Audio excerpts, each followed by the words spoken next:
G'day guys, Josh Huggett here from Joshua Huggett Media, and welcome to Tog Talk, a weekly segment where we talk about all things wedding photography. This week's questions come directly from our Facebook group, so if you're not in the Facebook group, make sure you join it and we can have a good fun time and I can answer your questions. Alternatively, come and join the new Patreon that we have, and it's fun and you get access to the workshops before everybody else because they normally sell out within like an hour or so. So come on into the Patreon, it's good fun stuff. We do, stuff. Just come in, it'll be good. This one comes from Andrew. We are talking about what are your go-to apps having a wedding photography business? Very big question. I've tried to keep this list as small as possible. I could literally just keep going and going and going because we use so many different apps here for different things. So obviously, being a social, like a photographer or being a videographer, you're going to need your social media presence because that's how literally everything happens these days, unfortunately. So you're going to need Facebook, Instagram, you're going to need TikTok, you're going to have to make these little reels and you're going to have to do this sort of stuff. It is frustrating.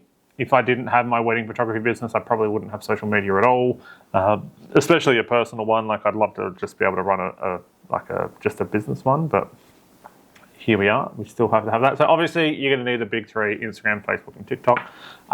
Lots of people shit on Facebook and think that Facebook isn't that great or people aren't using it anymore.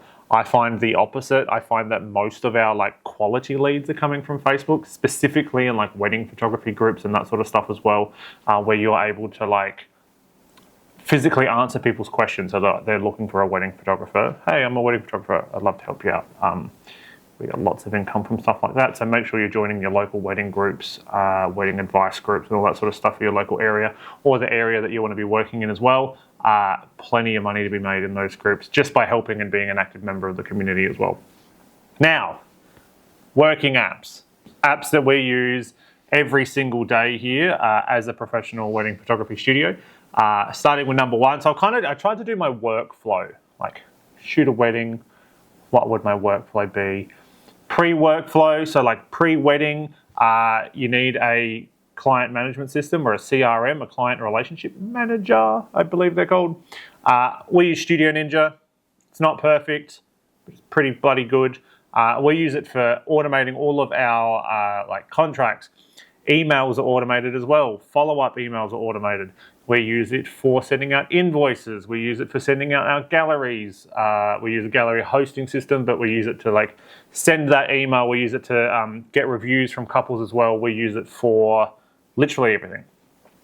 Your CRM is the heart and the brains of the operation. So everything that you do with your wedding photography business is going to be running through your CRM. Everything that I list or say in this, if there is a possibility of an affiliate code that it will give you a discount, I'll put that in the section down below too. Especially, I think some of them do free trials, 20% off if you click a link. So do that. Helps me out, helps you out. Otherwise, go and do whatever you want to do. You don't have to click them. I don't care. We use Studio Ninja as our CRM. It's not perfect, but it's pretty good. They're always working on making it better, as every company is, otherwise they wouldn't still be in business. The contact form that people fill in on our website, that's a Studio Ninja contact form. Then they go through and they get automated emails from us as well. That's all run through Studio Ninja. Then they get their quotes are all done through Studio Ninja. The contracts are done through their invoicing. They send out invoice reminders as well. So you set up how often you want people to be reminded to pay their invoice, and Studio Ninja will send that out to you. Out to them, sorry. And then you can connect it to payment softwares as well, so you can connect Stripe and PayPal and all that sort of stuff. So yeah, definitely need a CRM. From there, you're shooting a wedding day, take all the photos, bada bing, bada boom. Then we use Aftershoot. I've spoken about Aftershoot here heaps. If you're not using Aftershoot, you absolutely need to be. Aftershoot is AI culling and editing. Could not run my business without Aftershoot. I've been using it since 2020 when they first started and they were just a culling software. We use it for 80% of the cull, so it'll cull all of the photos. Then we go back through, select our favorites, or see if it's missed anything. 90% of the time it hasn't missed anything, and we just select an extra couple of photos just because. Then we slap it through the AI editing software in Aftershoot as well, so you can build your own AI profile based off a preset that you use. So when you edit a wedding, you probably use the same preset for all of it, and then you go through and make one a little bit moodier or make a black and white one, or you have your base edit and then you kind of tweak on top of that. We use Aftershoot for our base edit, so it edits all of the photos, so they like you could literally deliver the gallery the next day. Probably wouldn't, but you could if you needed to. And then we go into the next app, which is Lightroom. So we use Lightroom CC currently because you could only use Lightroom CC in Aftershoot for a while. No, we use Lightroom Classic because you couldn't use Lightroom CC, but now they've fixed it so you can. So we go into Lightroom. That's where we do all of our final adjustments, our last and secondary cull where we get through any bad images and we get rid of them. And then we apply our black and white presets and all that sort of stuff on top and get rid of, any objects that we need to kind of like tweak out and all that sort of stuff. From Lightroom, we export the gallery and then we upload it to Pixieset. Pixieset is our gallery delivery system. I don't know why I use Pixieset. I've just always used them. There's also PicTime and all these other places as well, but I like Pixieset because I can do both photo and video. Again, I've been using them since like 2020, maybe 2019, and it works and it's good, and all our galleries are on there, and so we use that because it just like elevates what a gallery would look like for a couple that you're delivering to. So, if you just paid $1,500, $2,500, $4,300 to have a wedding photographer there, and you just get sent to Google Drive link with all your photos in it, kind of like not the best post-wedding experience. Whereas if you can use one of these like gallery delivery systems, and it just makes that process a little bit nicer for everybody, so that when you're getting your gallery, you're like, oh wow, like it's all presented really, really nicely. You can attach a print store to that too. So we have our print store attached to Pixieset.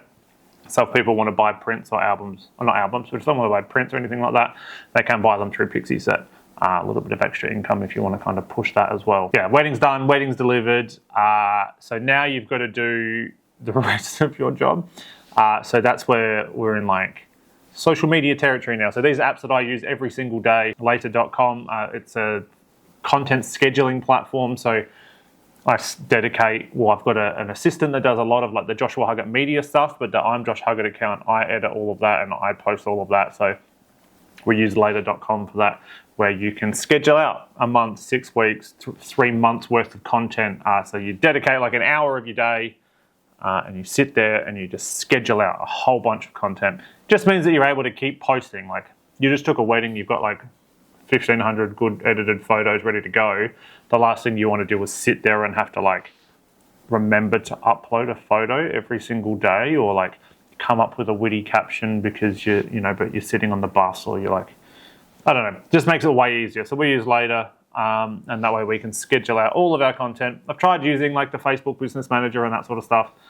I think it's a bit clunky. Later's really good. You just drag and drop and it makes it super, super simple. So Later.com, again, couldn't live without it. It's how we post so much content online and regularly at the same time. From there, we also use a platform called Repurpose.io. Repurpose.io is what I use for all of my reels and everything. So I post a reel on Instagram. So my workflow is I schedule the post on Later.com. Later.com will post it to Instagram. Instagram will then do whatever it wants to do with the content. Repurpose.io then takes that content from Instagram and puts it on TikTok, and it puts it on YouTube Shorts, and it puts it on Facebook, and on my 2 different Facebook accounts, and it'll share all of that content out to all of these other platforms. You can schedule it all through Later.com. However, and this is where, like, depending on how deep into the social media ethos and everything you kind of want to get into, but TikTok, the app, doesn't like it when you post from Later.com. It'll just kind of like flag the video because the videos come from a different platform. But it's okay with Repurpose.io for some reason. Whereas Instagram will let you post from Later.com and still push the content out to people. But if you post it from Repurpose.io, it won't share the content. It's just an absolute fucking headfuck of just, and you'll notice, so you'll post something online, and like I've got 112,000 followers at the time of this recording. If I post a video from Repurpose.io to my Instagram account, it'll get like 600 views. 112,000 followers, 600 views. Doesn't add up. You post the same content from later.com and you post it at the exact same time and do everything the same, it will actually get pushed out like a normal video. Same with TikTok. TikTok, if you post it from later.com, it will get like 200 views, even though you got 100 and something thousand followers or whatever. So it's kind of annoying that you have to use all these different platforms to just do the same thing, but this is what I found's working so far, so I'll share it with you guys so that you guys can use it. CapCut, we use CapCut for all of our captions and post editing work. So I edit like a 360 video, for instance, like one of our behind the scenes reels. I'll film that on the 360 camera. I use the Insta360 app to edit the video, which is going to be the next one anyway, but I do it all at the same time. Edit in the 360 app. Then we go from the 360 app into CapCut. CapCut will automatically generate the captions, so that way you've always got the writing down the bottom, because most people aren't watching with sound on anymore. So having captions there means that people can always read the content regardless. Like, I don't watch TikToks with sound. I'll watch it with like 1 bar of sound or something like that. So having captions means that it doesn't matter who's viewing your content, they're able to actually watch it. They're not going to swipe because they can't hear what's happening. That's why I always do captions on my stories too, and they're normally done in CapCut. So from 360 to CapCut, they do all of our captions and all that sort of stuff as well. Calendly and Zoom. These two I'm probably going to get rid of because I think I can do the exact same thing now just with Google Meetup. I think Google Meetup will do that for me, where you can just share your calendar and people will be able to book in. But currently we use Calendly so that people can see when I'm available and what times I have, and then they book in a call, and then that is automatically linked to my Zoom account, and then so I just log on to Zoom and do the call. I use that for all of our client management. So when somebody inquires, I'm like, hey, fantastic, love to have a chat. Book yourself a call whenever it suits you, set our availability and all that sort of stuff through there. I think I can do all of that with Google Meetup. Going to do some more research into it, but at the time of this recording, that's currently what I'm using. And then the last platform that I use every single day is this one, YouTube. Not only for posting content and all that sort of stuff, but like education. Like I follow all of these good, YouTubers like your Taylor Jacksons, your Sam Hurd, your Peter McKinnons, your Chris Howe, like all of these people that are going to keep pushing your creativity and keep learning. Like you never finished learning, and YouTube's a fantastic platform to kind of do all of that learning for free, so that you can just keep getting better and learn a different thing. Or you might find another creator that creates content similar to how you want to create content, so you can learn from them, do fun stuff. And then also I just watch it while I eat my food. Does anybody else do that? Or is it just me? But that's it. That's all the apps that I could really think of off the top of my head. So I hope you enjoyed that. It's a fucking long list. I said I was going to keep it short, but I didn't. But yeah, if you've got any questions, leave your comments down below, and I will. What apps are you using that you think I could? Because I want to get rid of some of these. I want less. I want to cut down my monthly subscription costs, which is why I'm trying to get rid of like Calendly and Zoom. But what apps are you using every day that you think maybe I could benefit from, or you're benefiting from? If you've got any questions that you would like answered, put them in the comment section down below, and I will get to them as soon as possible. But until then, I will see you next Tuesday. Bye. Oh no, join Patreon too. Come to Patreon. It's good fun. Bye.